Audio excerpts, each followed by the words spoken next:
के अनावरण के एक वर्ष उपरांत बौद्ध समाज के निर्माण की प्रगति एवं समीक्षा। हम सभी को यह भली-भांति ज्ञात है कि आज ही के दिन हम लोगों ने धम्म भूमि श्रेष्ठ जीवन के लिए एक आंदोलन, जो ये हमारा मिशन मूवमेंट है, इसके तहत आचार संहिता, बौद्ध आचार संहिता का अनावरण किया था। सब लोगों ने मिलकर गौतम बुद्धा यूनिवर्सिटी के ऑडिटोरियम में आज ही के दिन इसका विधिवत अनावरण किया था। बौद्ध आचार संहिता के अनावरण का जो उद्देश्य था वो यह था कि किस तरीके से हम लोग एक ऐसे बौद्ध समाज का निर्माण करें जिसमें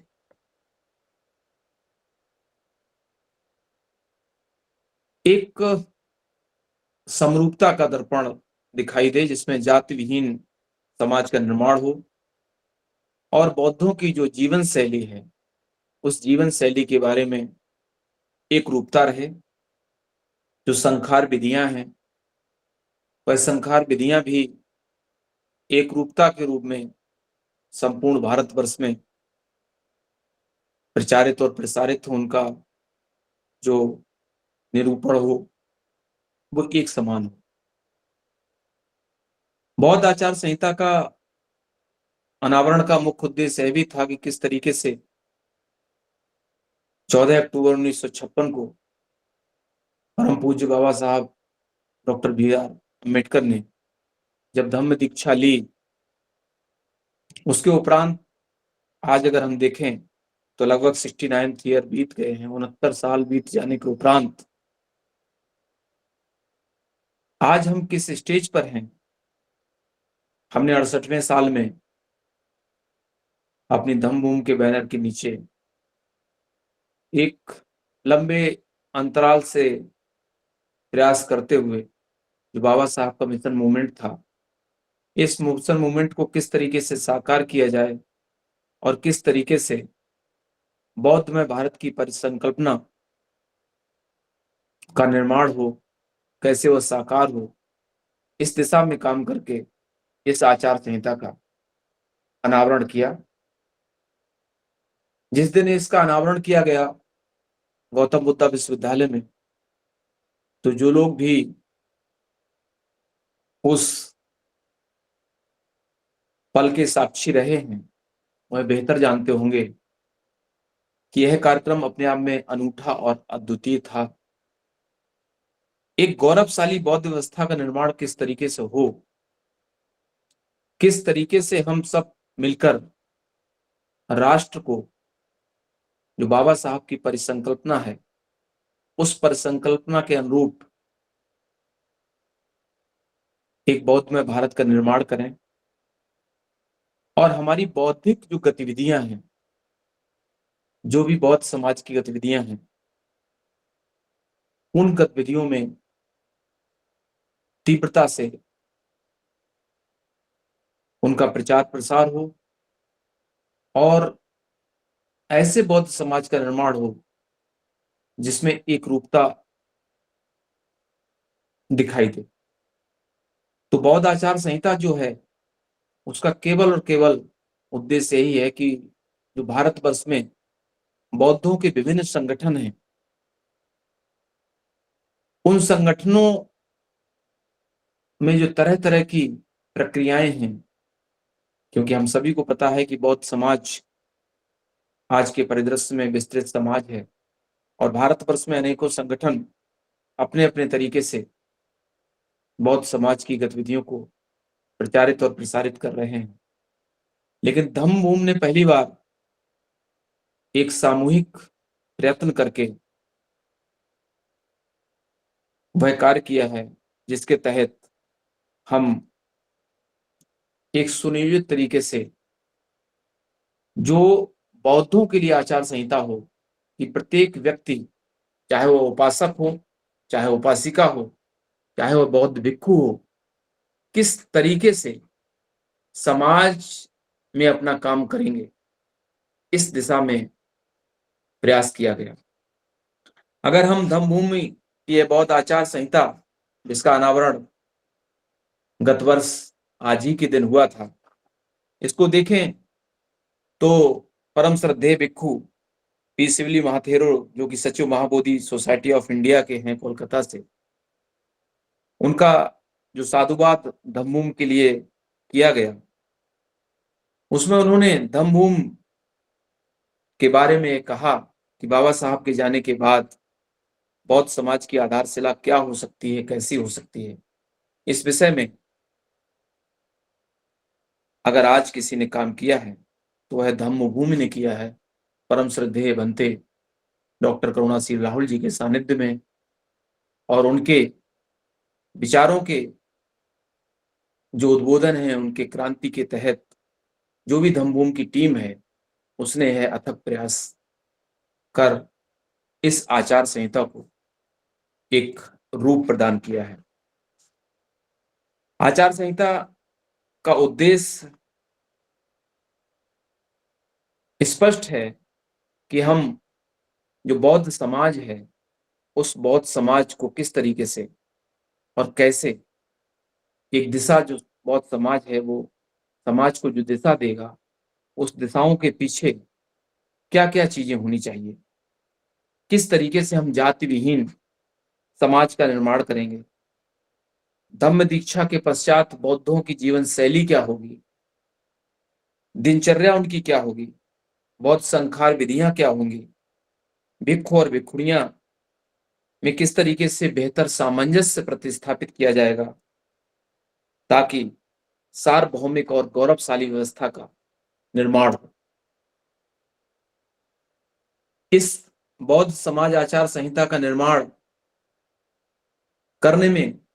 हमारे अनेक बुद्धिजीवियों का जो सहयोग मिला, उन लोगों ने भी तरह तरह से अपना मानसिक सहयोग देकर, शारीरिक सहयोग देकर जो बौद्ध आचार संहिता, जिसके 25 अध्याय हैं और 25 अध्यायों में दीक्षा और दीक्षा पद्धति की बात कही गई, दिनचर्या की बात कही गई, बौद्धों के खान पान की बात कही गई, बौद्धों के पहनावा की बात कही गई, बौद्धों के श्रृंगार और आभूषण की बात कही गई, बौद्धों के प्रतीकों की चर्चा की गई, बौद्धों के ध्वज क्या होंगे, धम्म ध्वज की बात की गई, घरों की बनावट और सजावट की बात की गई, संस्कार विधियों का विस्तृत चर्चा की गई इस आचार संहिता में, और बौद्धों के क्या पर्व होंगे, क्या उत्सव होंगे, किस तरीके से वो अष्टशील उपोषित रखेंगे, किस तरीके से प्रतिदिन वंदना करेंगे, बौद्धों के संबोधन कैसे होंगे, क्योंकि जब बौद्ध कोई भिक्खु को संबोधन करता है, भिक्खुओं को जाते समय किस तरीके से उनको अभिवादन करना है, किस तरीके से उन्हें नमो बुद्धाय बोलना है, किस तरीके से बदनामी करना है, और उसके साथ ही साथ बौद्धों के क्या गुण होंगे, भिक्खु को किन बातों से सचेत रहना चाहिए, किन बातों से बचना चाहिए, बौद्धों को क्या करना चाहिए और बौद्धों को क्या नहीं करना चाहिए, बौद्धों की परंपराएं क्या होनी चाहिए और बौद्धों के लिए कौन सी निषेधात्मक बातें होनी चाहिए, गृहस्थ जीवन के नियम क्या होने चाहिए, सदाचारी बने रहने के लिए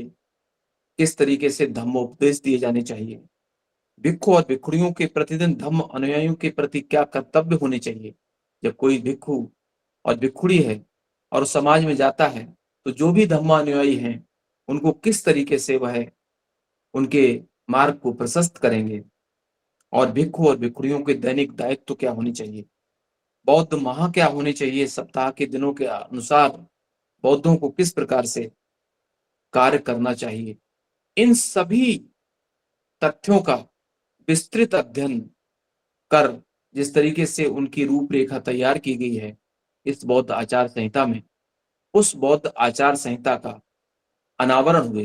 पूरा 1 वर्ष व्यतीत हो गया है। आज ही के दिन बौद्ध आचार संहिता का अनावरण हुआ, तो हम सबका यह दायित्व बन जाता है कि धम्म भूमि के बैनर के नीचे, धम्म भूमि के कठिन प्रयत्नों के उपरांत जिस बौद्ध आचार संहिता का विमोचन हुआ, और उसका विमोचन बहुत ही भव्य तरीके से गौतम बुद्धा विश्वविद्यालय में हुआ, जो कि एक अपने आप में मिसाल बना। और न केवल गौतम बुद्धा विश्वविद्यालय का जो डिपार्टमेंट है बुद्धा और स्टडीज सेंटर, उसकी भी इसमें बहुत बड़ी सहभागिता रही। जिस तरीके से हम लोगों ने इस कार्यक्रम को सफल बनाया, तो आज हम सबका यह दायित्व बन जाता है, ये बौद्धिक दायित्व बन जाता है, ये नैतिकता की बात बन जाती है कि आज आखिर 1 साल के उपरांत हमने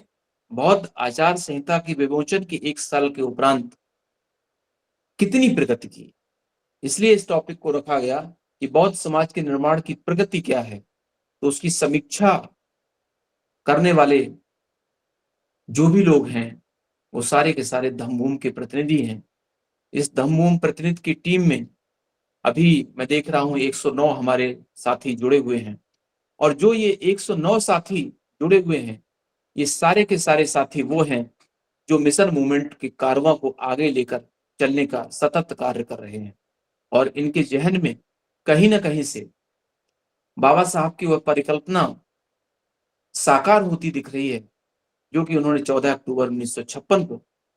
दीक्षा भूमि में, नागपुर में दीक्षा लेते समय कहा था कि किस तरीके से हमको संपूर्ण भारत को बौद्धमय करना है। तो उस परिकल्पना को साकार करने के लिए हमारे बीच में हमारे जितने भी साथी आज की इस गूगल मीट के माध्यम से जुड़े हुए हैं, उन सभी को पता है कि बौद्ध आचार संहिता में जिन उपबंधों को विहित किया गया है, जिन उपबंधों का उल्लेख किया गया है, चाहे वह बौद्धों के खान पान की बात की गई हो, चाहे वो बौद्धों की दिनचर्या की बात की गई हो, चाहे बौद्धों के पर्वों की बात की गई हो, चाहे बौद्धों के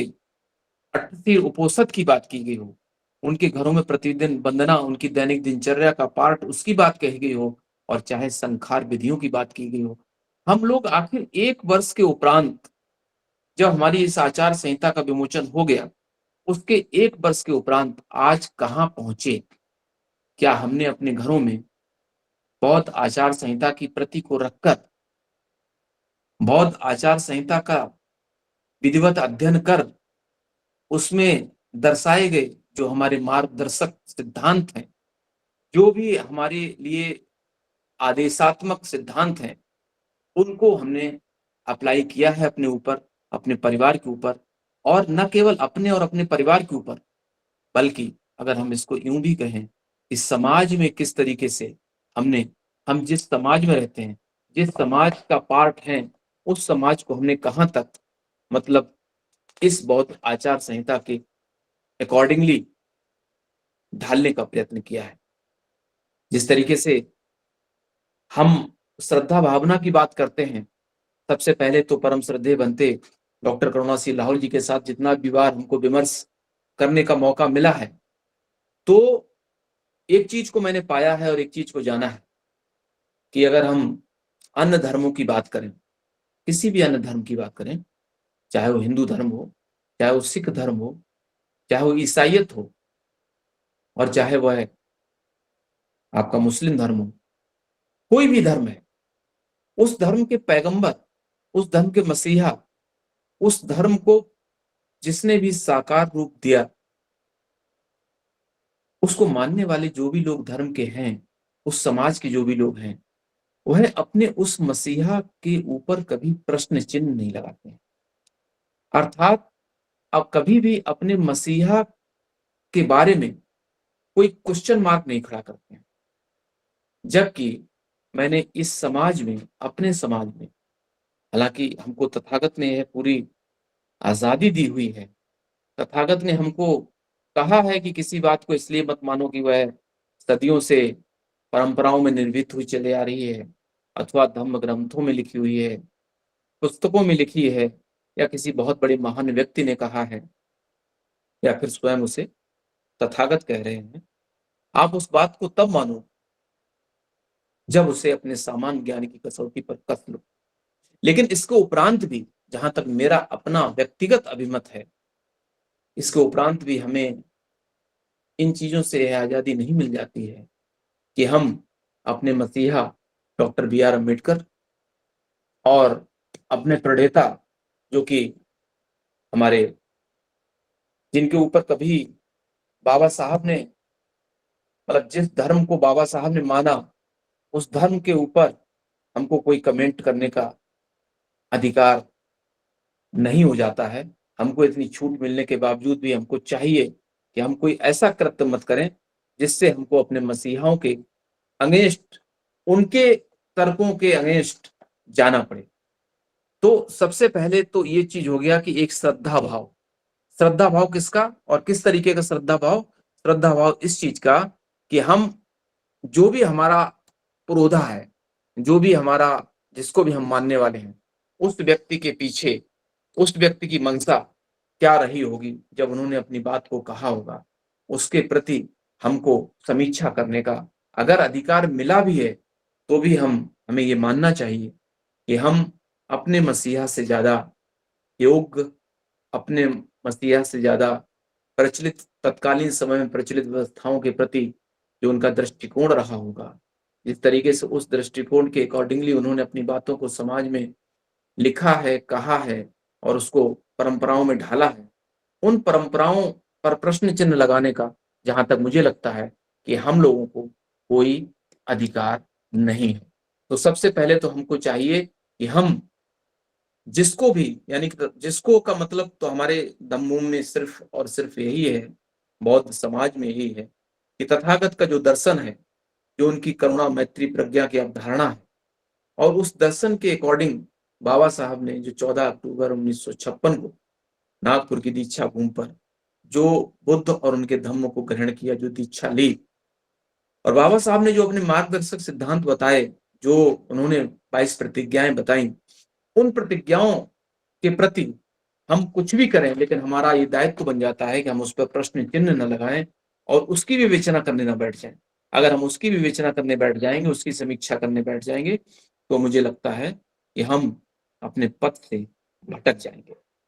तो मेरा अपना मानना है कि हमें अपनी दीक्षा और दीक्षा पद्धति और श्रद्धा भावना पर अत्यधिक जोर देना चाहिए। जहां तक दिनचर्या की बात है, जो हमारी इस आचार संहिता में दिनचर्या की बात कही गई, उस दिनचर्या को भी हमें पूरी तरह से फॉलो करना चाहिए, क्योंकि अगर वो दिनचर्या फॉलो होगी, तो हमारे समाज में हमारे बच्चे, जो भी हमारा परिवार है, वह सब उन चीजों को अपने चरित्र में, अपने दिनचर्या में समाहित कर लेगा और फिर इसी तरीके से एक बौद्ध समाज का सही तरीके से निर्माण होगा। इस बौद्ध समाज के जो अवधारणा थी, जो हमने इसका बौद्ध आचार संहिता का विमोचन किया था, इस विमोचन के उपरांत हमारा पहला कार्यक्रम जो जो अनवरत कार्यक्रम चलता है, 18 मार्च 2025 को जो आगरा में धम्म कारवां हुआ, और उस धम्म कारवां में हमारे जो श्रद्धेय भिक्खू पी शिवली जी माथेरा, जो कि महाबोधि सोसाइटी ऑफ कलकत्ता और Mahabodhi society of India Calcutta की जो सेक्रेटरी हैं, उन्होंने प्रतिभाग किया और श्रीलंका के रहने वाले हैं। तो उन्होंने भी इस चीज को उस समय जो अपनी देशना में कहा और सारी चीजें कही, क्योंकि जो बौद्ध आचार संहिता है, इस बौद्ध आचार संहिता के अकॉर्डिंग ही धम्म भूमि, भले ही बौद्ध आचार संहिता का विमोचन हमने 24 में किया, 10 नवंबर 2024 में बौद्ध आचार संहिता का विमोचन किया गया, लेकिन अगर हम धम्म भूमि की पृष्ठभूमि पर जाएं और धम्म भूमि की पृष्ठभूमि पर जाकर अतीत में देखें, तो हम पाएंगे कि हम लोगों ने बहुत पहले से जो धम्म भूमि की गतिविधियां रही हैं, वह 2010-12 से ही बिल्कुल इसी आचार संहिता के अकॉर्डिंग ही रही है। प्रत्येक वर्ष हम लोगों ने जिस तरीके से 18 मार्च के कार्यक्रम को आगरा में आयोजित किया, कुछ समय को छोड़कर, कोरोना काल जब रहा, उसको छोड़कर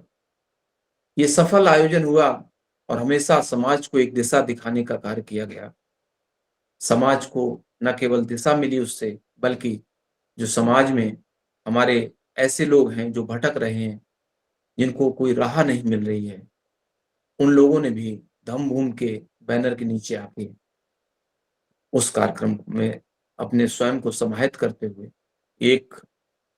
अच्छा अचीवमेंट प्राप्त किया।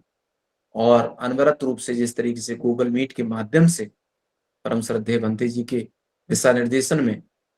लगातार गूगल मीट के माध्यम से प्रतिदिन जो गूगल मीट होती है उसके माध्यम से भी ये बौद्ध समाज का निर्माण किया जा रहा है। और इस आचार संहिता के अकॉर्डिंगली ही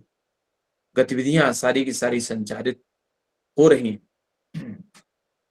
उसके बाद अगर हम देखते हैं कि हम लोगों ने फिर 31 अगस्त को प्यारेलाल स्टेडियम दिल्ली में जो कार्यक्रम किया, जो धम्मभूमि प्रतिनिधि सम्मेलन था, उस सम्मेलन में भी हमने देखा कि किस तरीके से अपार जनसमूह वहां पर उपस्थित हुआ और एक बौद्ध समाज का निर्माण होते हुए हम लोगों ने साकार रूप उसका होते हुए और बाबा साहब की जो परिकल्पना है उसको साकार रूप प्राप्त करते हुए देखा। किस तरीके से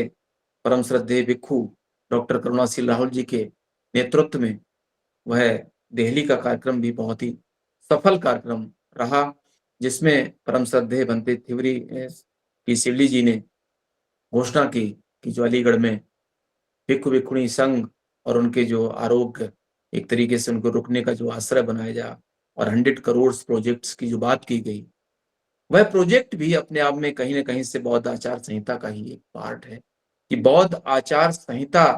के माध्यम से संपूर्ण भारतवर्ष में जिस व्यवस्था का निर्माण होगा, जिस व्यवस्था का निर्माण करने में एकरूपतावादी दर्शन की बात जो की जा रही है, उस को किस तरीके से हम सब इस धम्म के श्रेष्ठ जीवन का जो आंदोलन है, जिसका सिद्धांत बाकी है कि व्यक्ति श्रेष्ठ है लेकिन वो अपनी श्रेष्ठता को किस तरीके से जिए, अपनी श्रेष्ठता को किस तरीके से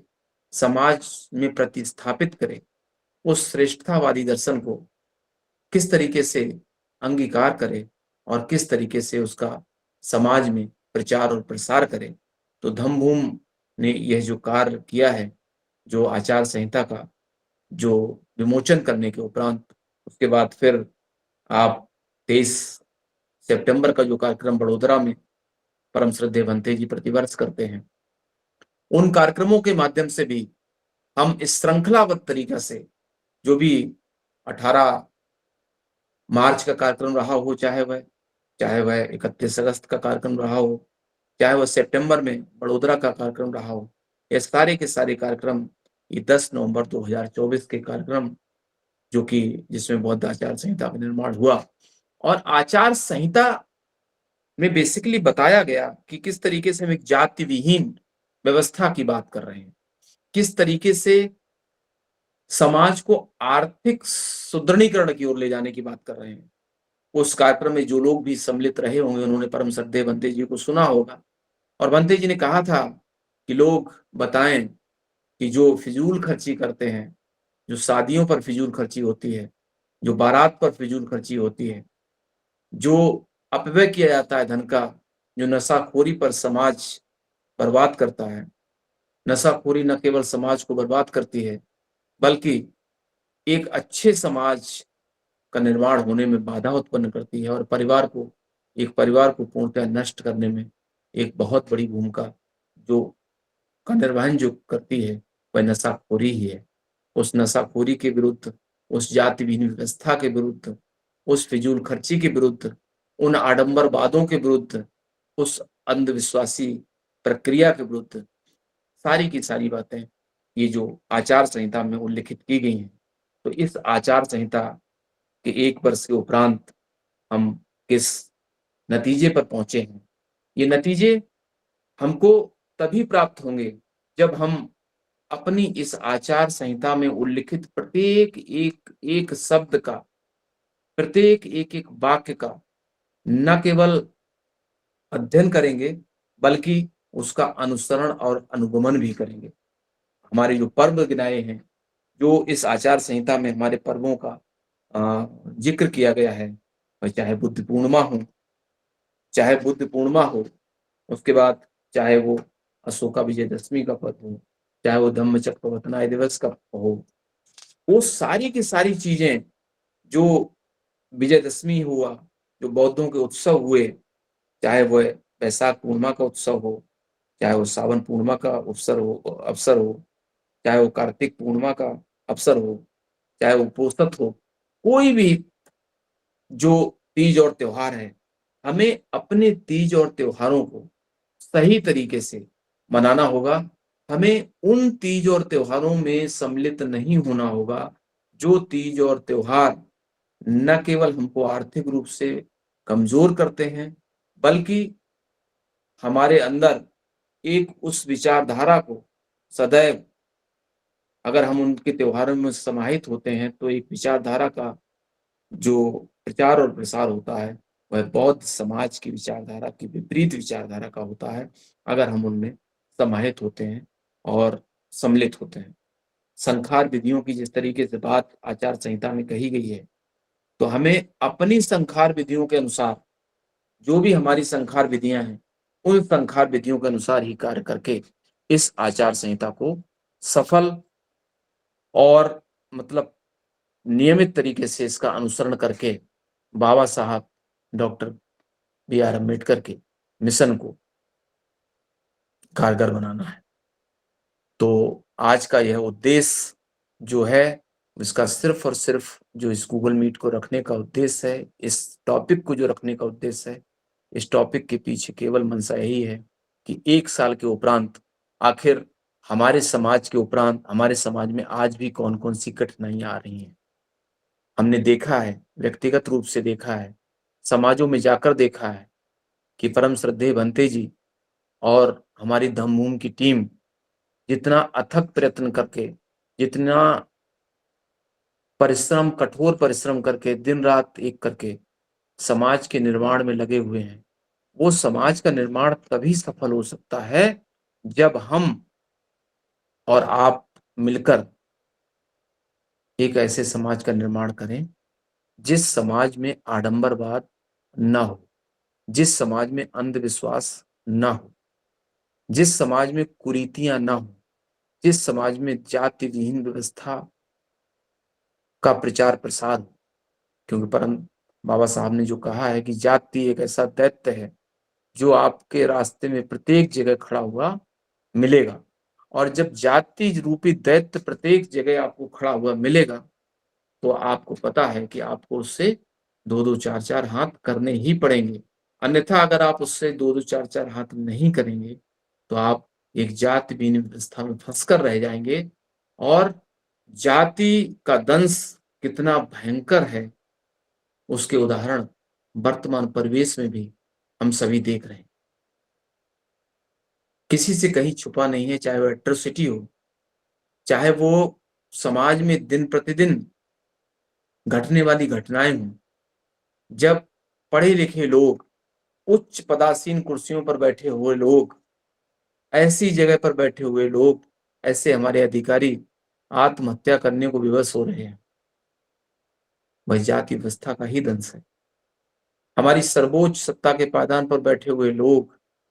जब एक सामान्य से मंदिर में प्रवेश करने के लिए स्वयं को सक्षम नहीं पाते हैं, तो मैं ये कहता हूं कि बाबा साहब ने भले ही कालाराम मंदिर में प्रवेश के लिए आंदोलन किया हो, लेकिन उस कालाराम मंदिर में प्रवेश के लिए आंदोलन करने के पीछे उनकी मंशा ये कतई नहीं थी कि यह मंदिर में प्रवेश का आंदोलन है। बाबा साहब ने कभी नहीं कहा था कि ये मंदिर में पूजा और पाठ करने के लिए हमने आंदोलन किया हुआ है। वह आंदोलन तात्कालिक परिस्थिति की उपज था। वह आंदोलन तात्कालिक परिवेश में सुधारात्मक रूप दर्शाने के लिए किया गया आंदोलन था। अर्थात उस आंदोलन के पीछे परम श्रद्धेय बाबा साहब की मंशा ये थी कि किस तरीके से समाज में हम लोग बराबरी से बराबरी, कंधा से कंधा मिलाकर चल पाए। उस आंदोलन का उद्देश्य कदापि यह नहीं था कि हम हाल सजाकर और उसमें दुनिया भर का आडंबरवादी व्यवस्था को लेकर पूजा पाठ के लिए मंदिर की चौखटों पर चले जाएं। आज भी अगर मंदिरों की चौखटों पर जाने का मोह भंग हमारा नहीं हो पा रहा है, यही कारण है, केवल और केवल यही कारण है। और इस तरीके के अन्य कारण भी हैं, जिस तरीके से हम एक बौद्धमय भारत का निर्माण करने में स्वयं को असफल पा रहे हैं। हमारी संपूर्ण बौद्ध टीम, हमारी संपूर्ण धम्म भूमि की टीम अथक प्रयास कर रही है, सारा प्रयास कर रही है, लेकिन वो प्रयास असफल क्यों हो रहा है? उस प्रयास को असफल होने का कारण केवल यही है कि जब तक हमारी कथनी और करनी में अंतर नहीं आए सुधरेगा, जब तक हम जो कहते हैं, मंचों पर जो बोलते हैं, वह अपने घरों में, परिवारों में, अपने बच्चों में संस्कार के रूप में नहीं लाएंगे, हम आज भी घरों में अगर वही आडंबरवाद फैलाए हुए हैं, तो फिर इस बौद्ध आचार संहिता का अनावरण असफल सिद्ध हो जाता है। जब हम ही लोग इस बौद्ध आचार संहिता के अनावरण के उपरांत अपने घरों को इस आचार संहिता में उल्लिखित दृष्टांतों के अनुरूप, इस आचार संहिता में उल्लिखित सिद्धांतों के अनुरूप अगर अपने घर के परिवेश को नहीं सुधार पाते हैं, तो मुझे नहीं लगता है कि हम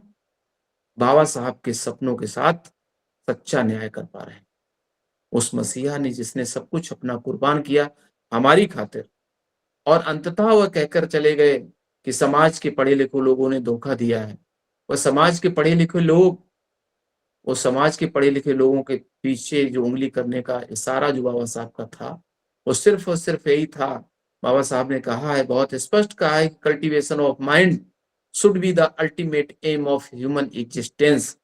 मनुष्य के मस्तिष्क का विकास ही उसके जीवन का अंतिम लक्ष्य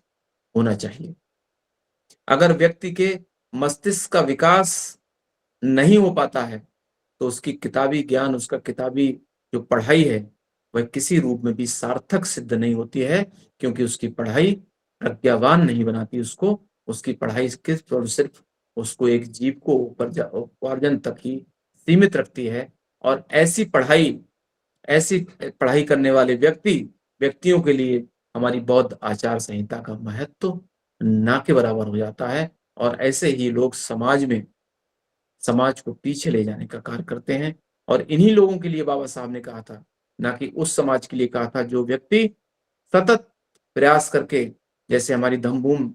श्रेष्ठ जीवन के लिए आंदोलन के इस बैनर में जितने भी लोग जुड़े हुए हैं, वो कहीं ना कहीं प्रत्येक दिशा में, वो जहां भी हैं, जिस रूप में भी हैं, मैंने अपने उद्बोधनों में पहले भी कहा है और आज भी कह रहा हूं कि पढ़े लिखे लोगों से हमारा उद्देश्य ये नहीं है कि नौकरी पेशा वाला व्यक्ति है। पढ़ा लिखा व्यक्ति वह है जो पढ़ लिख कर अपने दोस्त और दुश्मन में पहचान करना जानता। पर बाबा साहब ने कहा है, ये मेरा अपना वाक्य नहीं है, बाबा साहब ने कहा है कि जब तक हम अपने दोस्त और दुश्मन में पहचान नहीं कर पाते हैं, तब तक हमारी पढ़ाई लिखाई का कोई भी सार्थक रिजल्ट नहीं निकलता है। हमारी पढ़ाई तभी सार्थक होती है जब हम अपनी विचारधारा के अनुरूप अपने जैसे लोगों का निर्माण करें। हम संगठन बनाएं, और ऐसा संगठन बनाएं जिस संगठन के सिद्धांत स्थापित हों। जैसे हम लोगों ने मिलकर धम्मभूमि संगठन बनाया। धम्मभूमि संगठन के स्थापित सिद्धांत हैं, इतने स्थापित सिद्धांत हैं कि आज की तारीख में जो भी हमारे संगठन भारतवर्ष में मिशन मूवमेंट के लिए काम कर रहे हैं, वो बौद्धों के अनेकों संगठन हो सकते हैं, लेकिन वो दबे मन से ही सही इस चीज को स्वीकार करते हैं। और मैंने करते हुए देखा भी है, क्योंकि मैं तो प्रत्यक्ष अप्रत्यक्ष रूप से बहुत सारे संगठनों का पार्ट हूं। मैंने देखा है कि पीठ पीछे ही सही, क्योंकि संगठनों में प्रतिस्पर्धा का माहौल रहता है, वह संगठन चाहे एक ही क्षेत्र के लिए हो, चाहे उनका उद्देश्य एक ही हो, लेकिन प्रत्येक संगठन स्वयं को श्रेष्ठ साबित करने की दिशा में प्रयत्नशील रहता है। तो वह सामने आकर तो नहीं कह सकते हैं कि भाई जो धम्मभूमि श्रेष्ठ जीवन के लिए आंदोलन जो संगठन है, इस संगठन ने एक ड्रेस कोड बिलासपुर में निर्धारित किया कि बौद्धों का एक ड्रेस कोड होगा। इस संगठन ने सबसे पहले आचार संहिता की बात की। इस संगठन ने प्रतिवर्ष 18 मार्च को बाबा साहब के आगरा आगमन के उपलक्ष्य में कार्यक्रम किया। इस संगठन ने स्टेनलेस स्टील में बुद्ध धम्मा को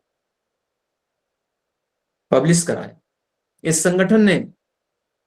बाबा साहब की 125वीं वर्षगांठ पर न केवल 125 किलो की मोमबत्ती को जलाया, बल्कि एक धम्म का प्रचार प्रसार किया। इस संगठन ने भिक्षु और भिक्षुणियों को किस तरीके से अपने मुकाम तक पहुंचाने का कार्य किया। इस संगठन ने किस तरीके से बुद्ध और उनके धम्म की प्रतियां छपाकर और मात्र 20 रुपए में समाज को एक दिशा देने के लिए प्रचारित और प्रसारित किया। तो दबे मन से ही सही, कहीं न कहीं से पता लगता है कि अन्य संगठन भी इस हमारी धम्म-भूमि के कार्यों की प्रशंसा करने में पीछे नहीं है। और हम ही मिलकर, हमारे साथी मिलकर, जो भी इस धम्म-भूमि टीम के अनुयायी हैं, सहगामी हैं, वह अगर अपने-अपने क्षेत्र में जहां भी रहें और ये सुप्रचलित व्यवस्था के अनुरूप जो हमारी बौद्ध आचार संहिता का निर्माण हुआ है और इसमें जो भी हमारे मानक प्रतिस्थापित किए गए हैं, इन मानकों के अनुरूप अगर हम अपने साथ एक-एक परिवार को भी मिला लें और उस परिवार की दिनचर्या में भी अगर हम बुद्धं शरणं गच्छामि, धम्मं शरणं गच्छामि और संघं शरणं गच्छामि के उद्बोधनों को वहां त्रिशरण पंचशील को, वहां पर जो है बुद्ध वंदना को, वहां पर धम्म वंदना को, वहां पर संघ वंदना को, वहां मंगल सूत्र संगायन को, हमने देखा कि जब कोई कार्यक्रम होता है और परम श्रद्धेय भंते जी सुख गाथा कहते हैं और जब कोई कार्यक्रम इस तरीके का कार्यक्रम होता है, जैसे कोई व्यक्ति, किसी ने नई गाड़ी ली, किसी व्यक्ति ने अपने नया घर बनाया और उस घर में जब गृह प्रवेश करता है तो हमारी बहुत रीतियां हैं। हम बौद्ध रीतियों में जिस तरीके से महामंगल सूत्र संगायन का वहां जाके करते हैं और बाकी सारी चीजें करते हैं, तो वह अनोखी व्यवस्था जिस तरीके से व्यक्ति में एक स्फूर्ति पैदा करती है, जिस तरीके से एक धारणा डेवलप होती है, जिस तरीके से नए वाहन को जब पंडित जी के सानिध्य में उसका मतलब संगायन होता है, उस वाहन को बुद्ध की मूर्ति के समक्ष खड़ा करके और उसका जिस तरीके से किया जाता है कि आज से इस परिवार में नया वाहन आया है, तो हमारी एक व्यवस्था है और उस व्यवस्था के तहत जब कोई चीज निर्मित हो रही है और व्यवस्था के अनुरूप जब वो चीज प्रचलित हो रही है, उस निर्माण के बाद जब वो प्रचलित होती है और उसका समाज में प्रतिरूपण होता है, विरूपण होता है और वो संचालित होती है, तो हम पाते हैं कि व्यवस्थाओं का निर्माण इसी तरीके से होता है। तो हम सबका ये दायित्व बनता है, जितने भी हमारे मेंबर्स आज की तारीख में अभी 114-15 मेंबर हैं, जुड़े हुए हैं। मेरा सबसे अनुरोध सिर्फ और सिर्फ यही है कि हम सब मिलकर किस तरीके से अपनी इस बौद्ध आचार संहिता को अपने मुकाम तक पहुंचाएं। हमारे बौद्धों के क्या उत्सव हैं, हमारे बौद्धों के क्या तीज और त्योहार हैं, हमारे बौद्धों की क्या दिनचर्या है, हमारे बौद्धों के क्या खान-पान है, हमारे बौद्धों की क्या ड्रेस कोड है और हमारे बौद्धों के अभिवादन कैसे हैं। अब सोचिए कौन सी व्यवस्था ऐसी होगी जिस व्यवस्था में खाने के तौर तरीके बताए जाएं। मुझे तो नहीं लगता है कि कोई व्यवस्था ऐसी होगी जिसमें खाने का तौर तरीका हमारे परम श्रद्धेय भंते जी ने जिस तरीके से बताया है, जितनी सादगी के साथ बताया है कि किस तरीके से आपको गिलास को दोनों हाथों से पकड़ना है। अगर किसी व्यक्ति से कोई चीज ग्रहण करनी है, तो उस वस्तु को ग्रहण करने में भी करुणा, प्रज्ञा, मैत्री का प्रचार और प्रसार होता हुआ दिखाई दे। नैतिकता की अवधारणा सामने प्रस्फुटित हो, इतना सुचारू, इतना सुसंयमित दर्शन बुद्ध और उनके धम्म के अतिरिक्त और कहाँ मिल सकता है? जिस अवधारणा में ही पंचशील का संगायन हो, पाणातिपाता वेरमणि सिक्खापदं समादयामि, जिसमें प्राणी मात्र की हिंसा से व्रत रहने की संकल्पना हो, अदिन्न दाना वेरमणि सिक्खापदं समादयामि, जिसमें चोरी से व्रत रहने की विचारधारा हो, कामेषु इच्छाधारा कामेषु इच्छाधारा वेरमणि सिक्खापदं समादयामि, काम क्रोध से व्रत रहने की हो, मूसावादा, झूठ बोलने से व्रत रहना हो और नशीली वस्तुओं से सुरामेर मज पमाद ठाड़ा वेरमणि, इस तरह की संकल्पना, इस तरह की विचारधारा मुझे नहीं लगता है कि संसार के किसी अन्य धर्म में मिल सकती है। हमको अपने बौद्ध समाज का निर्माण करना है। बौद्ध आचार संहिता के 1 वर्ष के उपरांत हम लोगों ने किस हद तक प्रगति की है, हम लोगों ने किस लेवल तक अपने आप को और आगे बढ़ाया है, इस सब का आकलन हमें स्वयं करना है। इस सब का आकलन कोई और नहीं करने आएगा। हमारी जो बौद्ध टीम है, हमारी जो धम्मभूमि टीम है, इस टीम का प्रत्येक उपासक, इस टीम का प्रत्येक मेंबर, इस टीम का प्रत्येक कर्मठ कार्यकर्ता, इस टीम का प्रत्येक अनुयायी, उसका यह नैतिक दायित्व है कि वो कहीं भी रहे, किसी भी रूप में रहे, लेकिन उसको प्रतिपल उसके दिमाग में ये चीज आनी ही चाहिए कि परम श्रद्धेय बाबा साहब डॉक्टर बी आर अम्बेडकर का जो मिशन था वह यह था कि मैं किस तरीके से संपूर्ण भारतवर्ष को बौद्धमय राष्ट्र बनाऊं, जिसमें जिस राष्ट्र का ध्येय वाक्य हो कि समानता और भ्रातृत्व की अवधारणा, जिस तरीके से कॉन्स्टिट्यूशन ऑफ इंडिया, हमारा कॉन्स्टिट्यूशन ऑफ इंडिया की प्रेमबिल है कि हम भारत के लोग भारत को एक संपूर्ण प्रभुत्व संपन्न समाजवादी पंथ निरपेक्ष लोकतंत्रात्मक गणराज्य बनाने के लिए तथा उसके समस्त नागरिकों को सामाजिक, आर्थिक और राजनीतिक न्याय, विचार, अभिव्यक्ति, विश्वास, धर्म और उपासना की स्वतंत्रता, प्रतिष्ठा और अवसर की समता प्राप्त कराने वाली बंधुता बढ़ाने के लिए दृढ़ संकल्प होकर आज अपनी संविधान सभा को आत्मार्पित अधिनियमित करते हैं। जो ये बात उन्होंने कहा, वो सारी की सारी जो प्रेम्बल में बात कही गई, कॉन्स्टिट्यूशन ऑफ इंडिया की प्रेम्बल को जो लोगों ने बताया कि उनकी चेतना है, संपूर्ण प्रेम्बल को किसी ने आत्मा कहा तो किसी ने चेतना कहा, उसी तरीके से संपूर्ण बौद्ध में जो हमारा समाज है उसकी चेतना कुछ और नहीं, ये बौद्ध आचार संहिता है। और इस बौद्ध आचार संहिता में जो भी उल्लिखित किया गया है, जितने भी उपबंध लिखे गए हैं विभिन्न अध्यायों में, जो भी हमारे जो है परम श्रद्धेय बंते जी के दिशा निर्देशन में ये यहाँ पर जो 24 बिंदु हैं, इन 24 बिंदुओं में जो भी मैंने पहले भी पढ़ा, इन बिंदुओं में कि हमारी कैसी दीक्षा पद्धति होनी चाहिए, कैसी दिनचर्या होनी चाहिए, क्या खान पान होना चाहिए, उठना बैठना कैसा होना चाहिए, अभिवादन कैसा होना चाहिए, ड्रेस कैसी होनी चाहिए, संस्कार कैसे होना चाहिए, इन सब चीजों के अकॉर्डिंग हमारा ये संविधान है। ये बौद्ध आचार संहिता हमारा संविधान है। हमारे बौद्धों का ये एक ऐसा ऐसा ग्रंथ है, इस भले ही इसके पन्ने कम हों, इनके कम पन्नों पर हमको नहीं जाना है, लेकिन अगर इतने कम पन्नों को हमने अपने आचरण में उतार लिया, अगर हमने अपने अपने आचरण में उतार लिया, तो हमको लगता है कि जिस तरीके से जब ये आचरण उतरता है, जब ये चीजें आचरण में आती हैं, तो आचरण, उस आचरण से इसमें कई चित्र जो हैं, ये जो डिसिप्लिन वाले हमारे चित्र हैं, ये जो परम श्रद्धेय बंते जी के धम्म भूमि जितना डिसिप्लिन, ये कोई कुछ भी कहे,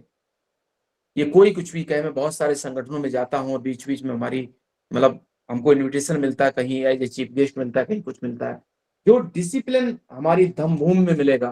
वो मुझे नहीं लग रहा है कि भारतवर्ष के किसी भी संगठन में आज की तारीख में जो डिसिप्लिनरी, जिसको एक्शन कह सकते हैं, वो धम्मभूमि से बेहतर एक्शन कहीं और हो सकता है। तो ये हम सबका नैतिक सामाजिक दायित्व बनता है। और जो जिस तरीके से परम हमारे महाकारुणिक तथागत बुद्ध का दर्शन है, उन्होंने कहा है कि धम्म क्या है,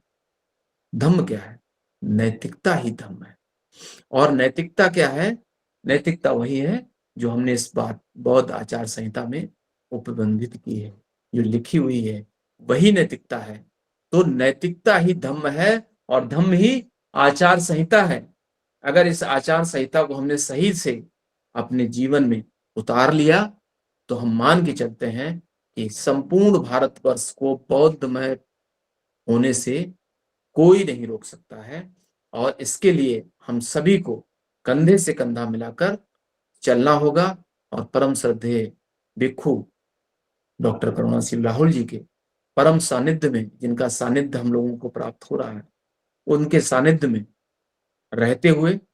उनके दिशा निर्देशों के अनुरूप कार्य करते हुए हम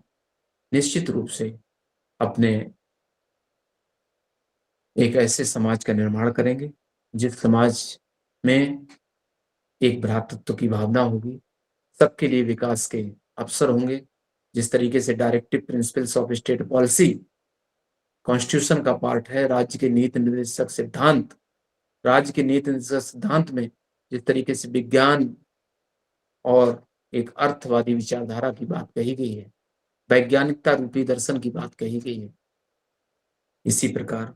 इस समाज में प्रत्येक व्यक्ति का फंडामेंटल राइट्स होगा, उस व्यक्ति को विकास के एक समुचित अवसर प्राप्त होंगे और वह व्यक्ति अपना समुचित विकास अपनी क्षमता के अनुरूप, अगर व्यक्ति के विकास में कोई बाधा ना हो तो उसकी योग्यता भी उसको उसके मुकाम तक निश्चित रूप से पहुंचाती है। धर्म मनुष्य के लिए है, मनुष्य धर्म के लिए नहीं है। बाबा साहब ने इस चीज को कहा है कि धर्म मनुष्य के लिए है, मनुष्य धर्म के लिए नहीं है। मनुष्य का उपयोग, व्यक्ति का उपयोग किसी संस्था हित के लिए नहीं किया जा सकता है। व्यक्ति सर्वोपरि है, मनुष्य सर्वोपरि है। मनुष्य जो है वह एक ऐसी कृति है, एक ऐसा प्राणी है जो